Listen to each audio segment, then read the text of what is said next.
Hello everyone, this is the I Can Do It program at the University of North Carolina, Wilmington. This is an adaptive physical education program. We typically start with the name game, in which individuals say their name and their favorite sport, and then everyone mimics or acts out that sport that they're doing. This gives everyone a chance to show everyone what they like to do. After the name game, we typically like to look at their cardiorespiratory endurance, so we measure that by using the pacer test. If the individual is not able to use their legs that well, we let them use the tricycle during this time or any time during the program. And measuring the pacer test, we get a good idea of where their cardiorespiratory levels are at.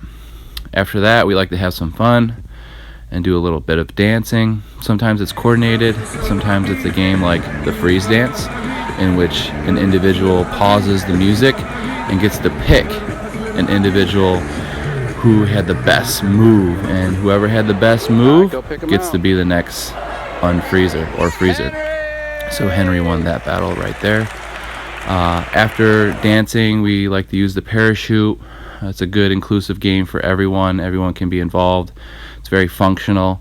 Individuals are constantly moving the parachute with their arms, so their heart rate is typically around 115 to 130 during that entire time. We also allow individuals to go underneath the parachute during sharks and minnows, which allows them to crawl underneath.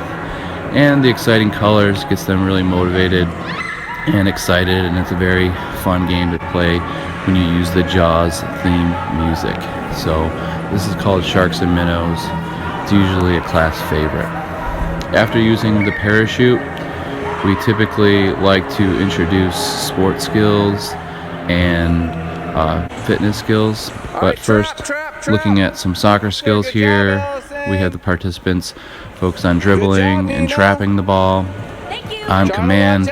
And then also, if we don't have soccer balls available, we'll typically use basketballs. And so we're looking at dribbling skills, we're looking at passing skills, we're looking at how to move around in space while dribbling, and this allows the participants to learn the actual skills before getting into the gameplay. And so typically we like to focus primarily on the actual sport skills as opposed to the sport games, because it allows everyone to be included and it gives everyone many repetitions. In this example, you see us traveling across the court. We also have individuals still using the tricycle during this time, depending on their needs. We also have a bowling ramp available for pins, and individuals that utilize wheelchairs can also take advantage of that. After sports, we go into fitness, adapted fitness. So measuring the individual's ability to perform push-ups, sit-ups, and squats. And typically we allow individuals to adapt, using knee push-ups or having them go all the way down to their stomach and then pushing all the way up to their hands and knees. And so you want to find a functional way to do a push-up. Some individuals such as this have to crawl onto their stomach and push onto their hands and knees, and we consider that one push-up. And in this example, we had the participant perform 10 push-ups in 1 minute. Here we have some basic sit-ups. Sometimes we use leg lifts instead of sit-ups, depending on the mentee. And typically we try to use the FitnessGram sit-ups, but sometimes we have to adapt, and this individual has to roll or use his whole entire body to sit all the way up. So just depending on the need of the individual is how we like to perform the activity. Here we're looking at squats, making sure the knees don't go over the toes. This is typically one of the harder ones to teach. After fitness, we go into nutrition. This is the nutrition relay, in which individuals run to one side of the gym where beanbags are placed onto the ground, and they have to run back to their group with their grocery bag, and they pick up one item. They pick up one item, go back to their group until all the beanbags are gone. And you're going to notice that all the beanbags have fruits, vegetables, good job, Malik. different types of foods, healthy and unhealthy, and it gives a chance for the college students and the individuals with disabilities to discuss the different types of fruits and vegetables.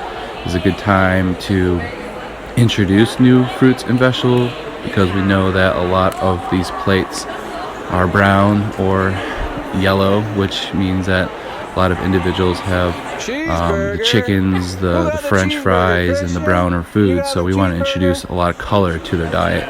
So it's really important to talk about different nutrition aspects, get them talking and thinking about the different types of foods, and even making and creating meal plans.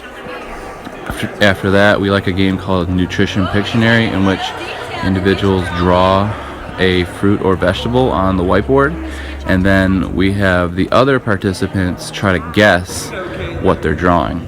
And in this case, we have an individual drawing a watermelon, and a young lady guesses it correctly, and she gets to go up and draw the next fruit or vegetable. And this is a good time for people to show their creative skills or artistic skills, and everybody gets to watch. After nutrition, we wind it down with yoga. We always end with yoga because it's relaxing and it allows people to focus on their breathing, helps them control their behaviors before they head out, and always ending in Shavasana. Breathing here, relaxing on the back, and after that, we typically huddle it up and we say a chant. In this case, we're going to say 1, 2, 3, windshield wipers, and that's for Anthony there. That's his favorite thing. That's going to do it for today. This is the comprehensive I Can Do It, You Can Do It Adapted Physical Education Program.